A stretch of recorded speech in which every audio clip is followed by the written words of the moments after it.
Née au cœur des Alpes en 1817, de la passion d'une famille de montagnards, la filature Arpin porte depuis 8 générations la tradition du tissu de montagne, si réputé dans la Tarentaise. La filature, située à Cey-Saint-Bernard, à proximité de Bourg-Saint-Maurice en Savoie, produit en particulier un drap de laine qui défie le temps. Un tissu aux caractéristiques idéales, isotherme, imperméable et très résistant, précurseur et inspirateur des tissus modernes. Le colporteur et guide Pierre Blanc, surnommé le pape de Bonneval, fut le premier ambassadeur de ce drap et le diffusa si bien qu'on le connaît aujourd'hui dans toutes les Alpes sous le nom de drap de Bonneval. La fabrication du drap de Bonneval original est immuable depuis près de 200 ans. Elle est constituée de 24 étapes précises, réalisées sur des machines aujourd'hui classées au patrimoine national. Ces étapes commencent par la préparation de la laine, avec la réception, la première pesée et le triage à la main, avant lavage de la laine des moutons d'alpage, seuls capables de garantir les attentes de qualité. La laine arrive brute, en suin, par balles de 10 à 200 kg, les curons, apportés directement par les bergers des alentours. Elle est passée au petit batteur, avant d'être débarrassée de ses salissures par immersion et brassage dans un bain d'eau du Versoyen, le torrent voisin. Elle est rincée avant d'être montée dans le galetas, grenier ventilé typique de la région. Ici, la laine est étalée, aérée à la fourche quotidiennement pour permettre un séchage naturel, seul respectueux de la fibre. Une opération qui dure de 2 à 10 jours, suivant la saison et le vent. La laine est répartie suivant les 3 coloris naturels du drap de Bonneval: écrue, burrelle et gris chiné, puis elle est à nouveau pesée. Une trappe l'amène au grand batteur, une machine qui va la débarrasser des dernières impuretés. La laine y est introduite manuellement pour être brassée par un axe de 60 pics en métal tournant à grande vitesse. La laine projetée est maintenant propre et aérée. La laine est aspergée d'huile végétale nécessaire au cardage et qui pourra être enlevée facilement. C'est l'encimage. Elle passe ensuite dans les dents du loup, des dents en métal, cuir et crin issus d'artisans locaux qui démêlent les paquets de laine et rendent les fibres plus homogènes et régulières.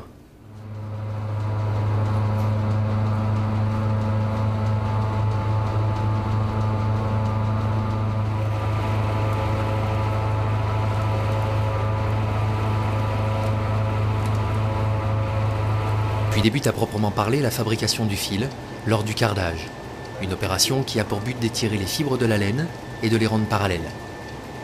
La laine est déposée dans le chargeur qui la pèse puis la libère, selon un intervalle qui définira la grosseur du fil.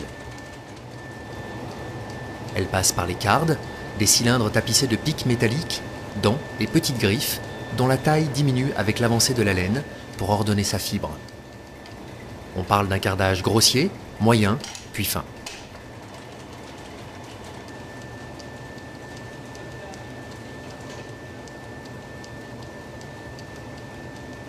Un voile de laine léger et régulier est ainsi constitué.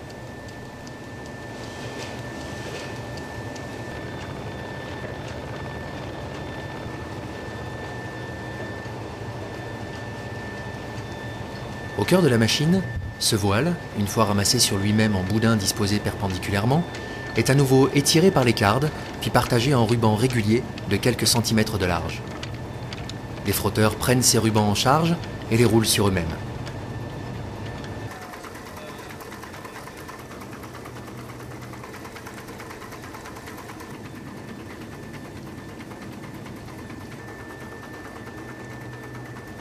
Le fil obtenu est alors régulier. Mais encore fragile, on doit lui donner de la torsion pour le rendre solide.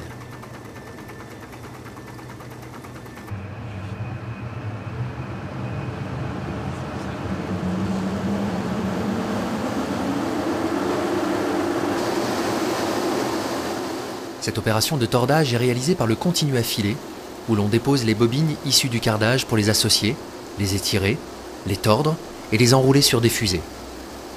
C'est à cette étape que l'on différencie le fil de chaîne et le fil de trame. C'est près d'1 kilomètre de fil qui s'enroule sur chaque fusée.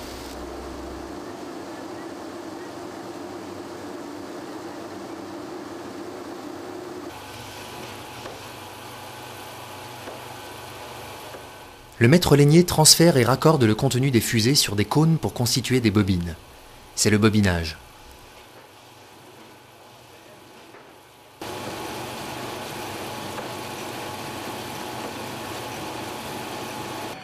Ces bobines sont placées sur le cantre dont la disposition déterminera en partie le motif. Ces fils sont enroulés autour de l'ourdissoir et coupés.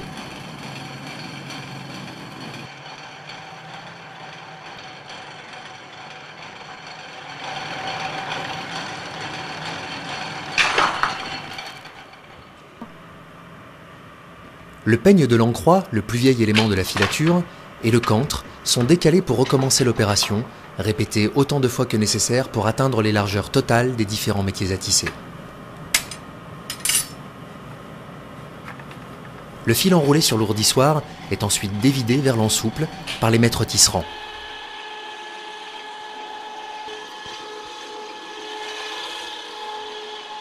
Le tissage ne commencera qu'une fois le nouage réalisé.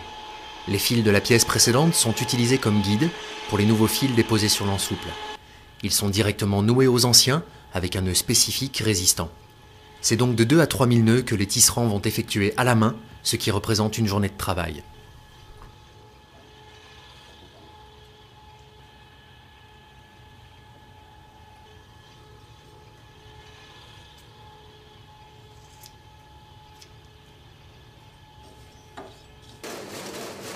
Puis vient l'étape du tissage sur différents types de métiers à tisser. Le tisserand surveille en permanence la bonne exécution du travail. Son savoir-faire consiste aussi à réparer les fils en cas de rupture grâce à un nœud quasi invisible. Le tissage d'une pièce est volontairement lent pour obtenir une qualité rare. Ainsi, il faut une journée entière pour réaliser une pièce de tissu de 30 mètres. Elle est ensuite lavée pour ôter le gras de l'encimage, puis essorée pour faciliter les étapes suivantes. Moment crucial de la réalisation du drap de Bonneval, le foulonnage, qui rend la pièce à la fois plus souple, plus stable, plus résistante et imperméable aux éléments. Cette pièce passe entre des cylindres en bois qui écrasent littéralement la laine. À la pression exercée s'ajoute l'échauffement provoqué par un mélange secret à base de savon noir. Le foulonnage d'une pièce prend plus de 2 heures, auxquelles s'ajoutent de nombreux préparatifs et manipulations.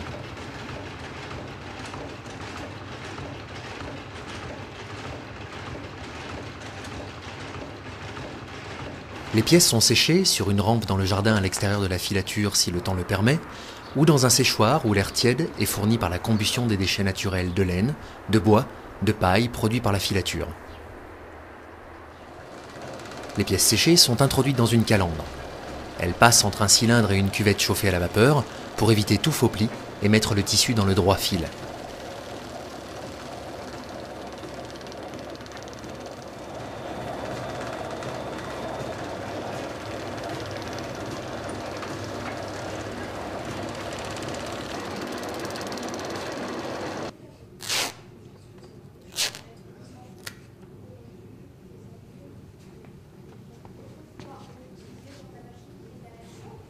Les pièces sont ensuite pliées avant d'être transformées dans l'atelier de confection de la filature.